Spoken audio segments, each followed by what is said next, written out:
गुरु रूपी प्यारे साध संगत जी, प्यार और सत्कार से कहना धन निरंकार जी।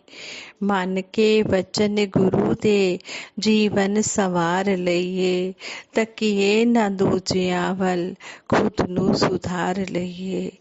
साध संगत जी, इस गीत द्वारा हमें यही समझाया गया है कि जब हम सतगुरु के वचनों को मान लेते हैं तो हमारा जीवन संवर जाता है। और संपूर्ण हरदेव वाणी में भी सतगुरु बाबा हरदेव सिंह जी महाराज इस शब्द की ओर इशारा करते हुए हमें समझाते हैं, संत वचन को मन से सुनना, कर्म से सदा सुनाना है। फूलों की मानिंद महकना, औरों को महकाना है। जो संतों के वचन को मान लेता है उनके जीवन में खुशियां ही खुशियां आती हैं। वचन का प्रभाव जब पड़ जाता है तो संत का जीवन बदल जाता है। संत की जो सोच है वो ऊंची हो जाती है। संत के जीवन में वो खुशियाँ आती हैं जो उसने कभी सोची भी नहीं होती। इसी तरह कहते हैं कि एक संत पैदल घूमते हुए किसी गांव में पहुँचे। वह गांव के बाहर गंगा के किनारे पर एक मंदिर में रुक गए। वहाँ सुबह शाम वह गंगा स्नान करते और दिन भर साधना में लगे रहते। गांव के बुजुर्गों को जब इस बात का पता चला कि मंदिर में एक संत आया हुआ है और वह 3 दिन से निराहार है, यानी कि कुछ भी खाया नहीं है, निराहार है, बिना भोजन के हैं, गांव का एक बुजुर्ग संत के पास पहुंचा और कहा, महाराज जी, आज आप हमारे यहाँ भोजन करने की कृपा करें। संत ने उत्तर दिया, मैं उसी के घर में भोजन ग्रहण करता हूँ जिस घर का एक भी सदस्य तंबाकू, शराब और मांस का सेवन ना करता हो। हालांकि गांव के ज्यादातर परिवार मांस मदिरा का सेवन नहीं करते थे, लेकिन हुक्का बीड़ी का चलन तो घर घर था। गांव का एक भी घर ऐसा नहीं निकला जिसके यहाँ बना भोजन संत जी ग्रहण कर पाते। संत एक सप्ताह बिना भोजन के रहे। 8वें दिन गांव के बुजुर्गों ने मीटिंग की।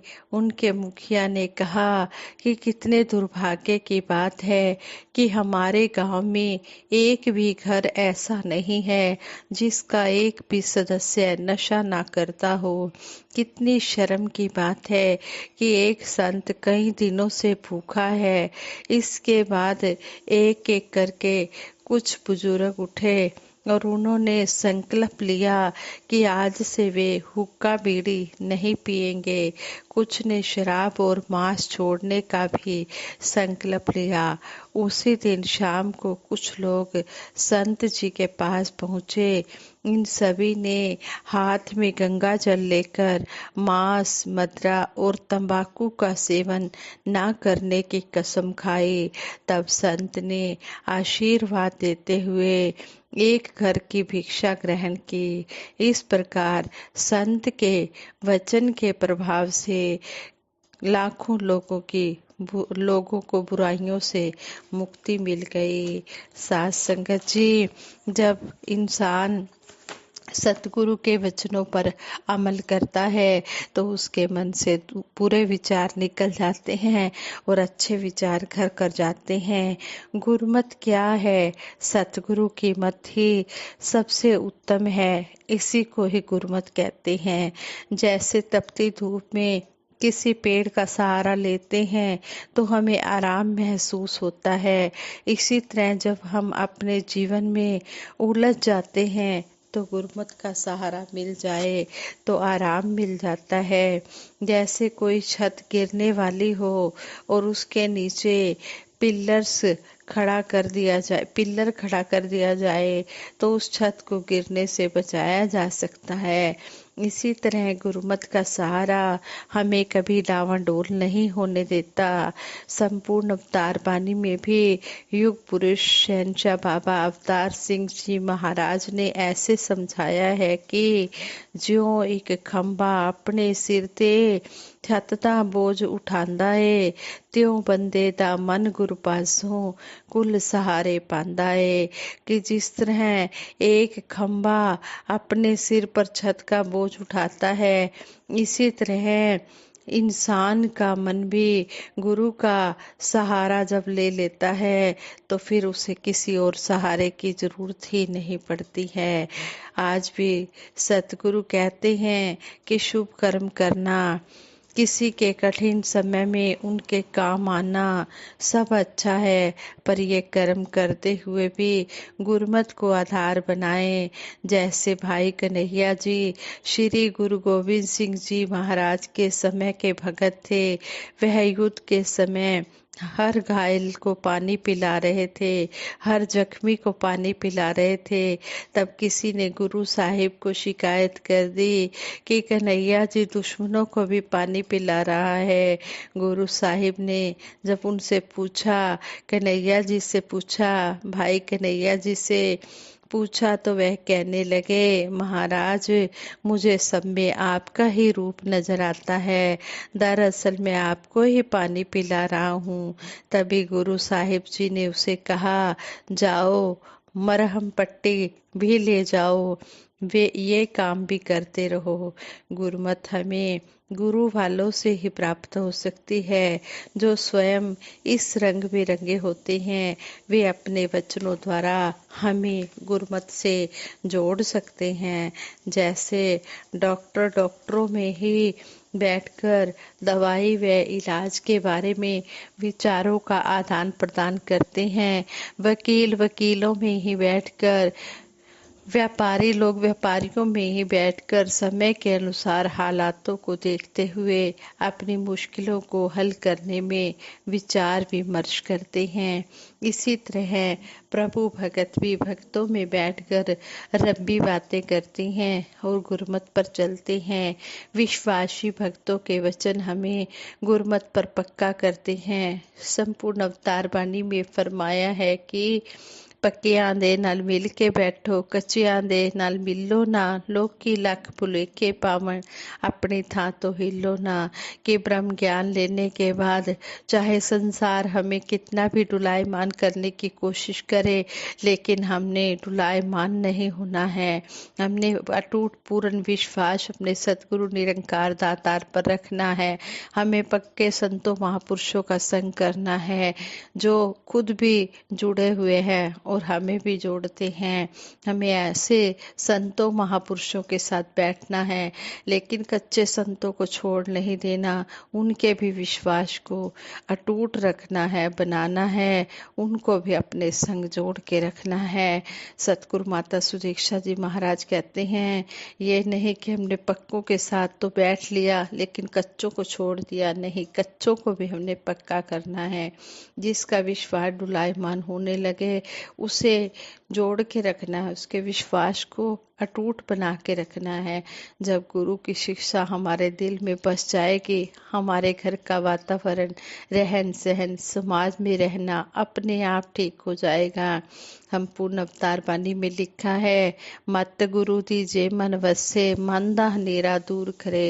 जब गुरु की मत मन में बस जाती है तो मन का अंधकार अपने आप दूर हो जाता है। मत गुरु दीजे मन वसे, दिल नू नूरो नूर करे। जब गुरु की मत मन में बस जाती है तो ये आत्मा भी नूरो नूर हो जाती है, इस आत्मा को भी आनंद मिलने लग जाता है। मत गुरु दीजे मन वसे, अदना आला हो जाए। मत गुरु दीजे मन वसे, चालन वाला हो जाए। मत गुरु दीजे मन वसे, पा देंदी ऐसी तेरा। मत गुरु दीजे मन वसे, कंगला भी हो जाता शाह। सात संगत कितना सुंदर बताया है कि जब गुरु की मत मन में बस जाती है तो ये सही रास्ता दिखाती है और मत जब गुरु की मत मन में बस जाती है तो जो गरीब है वो भी शहंशाह हो जाता है। ये नहीं कि वो धन दौलत से गरीब है, नहीं, नाम रूपी दौलत से वो अमीर हो जाता है, शहंशाह हो जाता है, वो सारी दुनिया का राजा बन जाता है जो इस नाम को, इस राज को जान लेता है।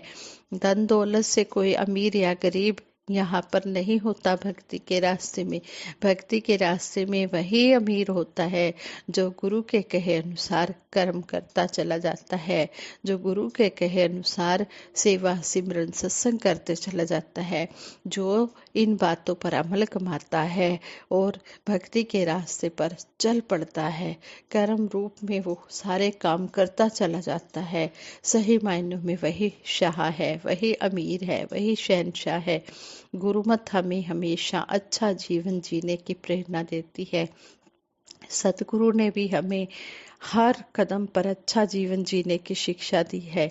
यदि हम प्रभु से जुड़े रहते हैं तो हम घरेलू समस्याओं से बचे रहते हैं।